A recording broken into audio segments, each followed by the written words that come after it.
Hey, Bulls and Bears, how's everybody doing? It is Saturday. It is Saturday, November 26th, 2022. Hope everyone's having a great holiday weekend. Hope everyone had a good Thanksgiving.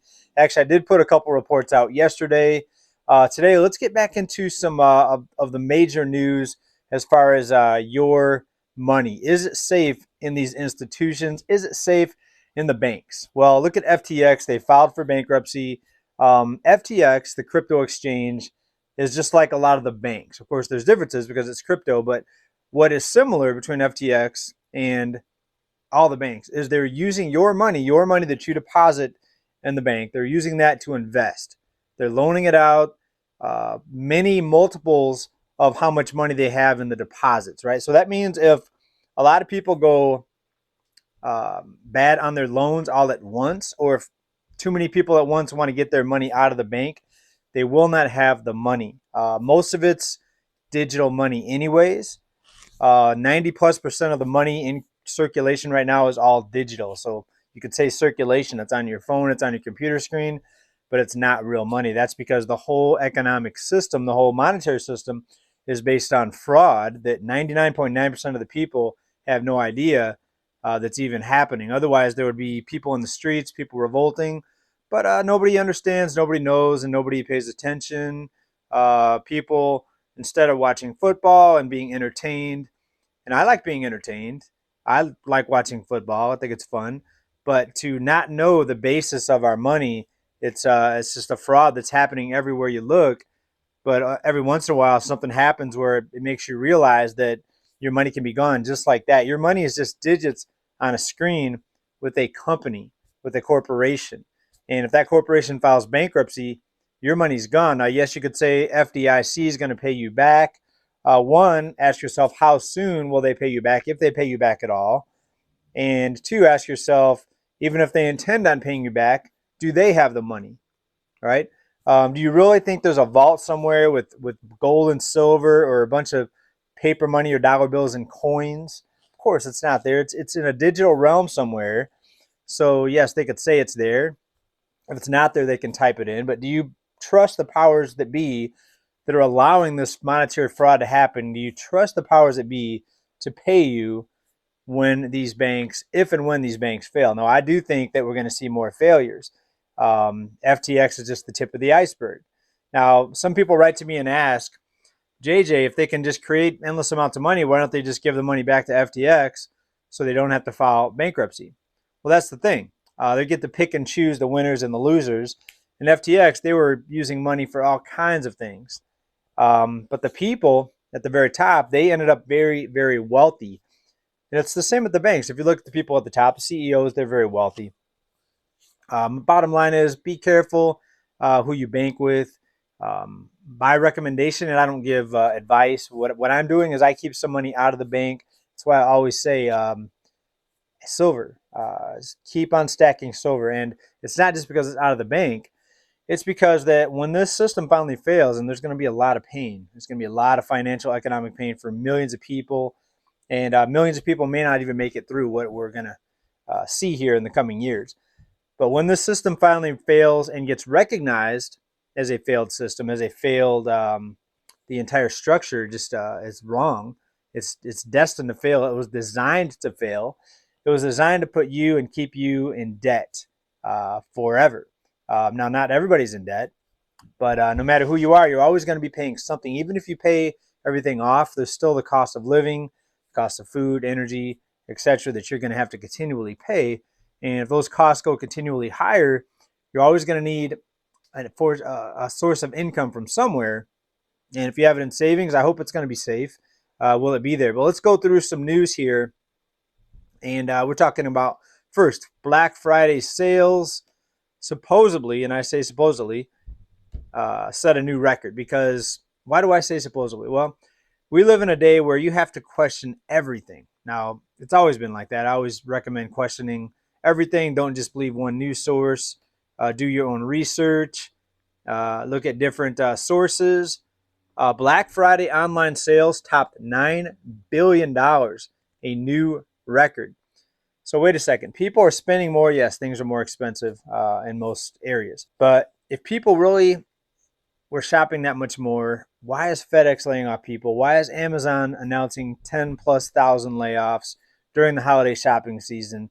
Why do we see the entire tech industry imploding and tens of and thousands of more in the tech industry?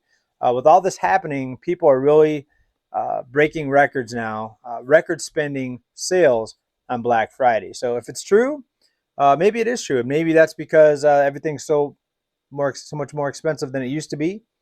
But what if it's not true? What if they're just putting that number out there? What if they want to give people the illusion that everything's fine, that everything's normal?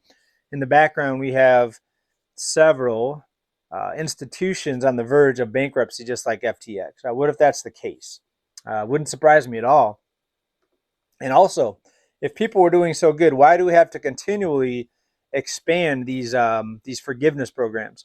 Recent article, CNBC: student loan payments may not resume until August. What borrowers need to know. There's a whole article about they kick the can down the road once again for students having to repay these loans.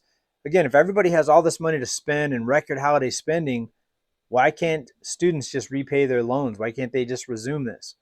We're going over 2 years on this forgiveness program, and they're still extending it. Wow. So people that think that something's not seriously wrong just need to look at a couple things, just a couple areas, and put the pieces of the puzzle together, connect a couple dots, and you're going to see that things are not good at all. Speaking of people paying back their loans and debt, we have to talk about the dollar. The dollar and the strength of the dollar is another big factor in inflation, because when the dollar gets devalued, that in itself is going to cause the cost of living to go even higher. And we've got de-dollarization happening globally. Here's an article here, the Financial Express. Ghana plans to buy oil with gold instead of US dollars. We're seeing countries now integrate gold into their trades. We see Russia doing it, other countries that trade with Russia. We've got the BRICS nations implementing gold in their trading system. And this is just more de-dollarization. Countries going outside of the dollar. And is that going to strengthen the dollar? Or is that going to weaken the dollar? What's going to weaken the dollar? Speaking of weakening dollars, I've got one back here, a Zimbabwe note, $10 billion. A $10 billion actual Zimbabwe note. Wasn't very heavily circulated, but you could see some wear on it. So some people in Zimbabwe were passing this around at one point. $10 billion is barely worth a few dollars here. I don't know what the exact ratio is, but it's all paper, folks. It's all paper. That's why you've got to get silver.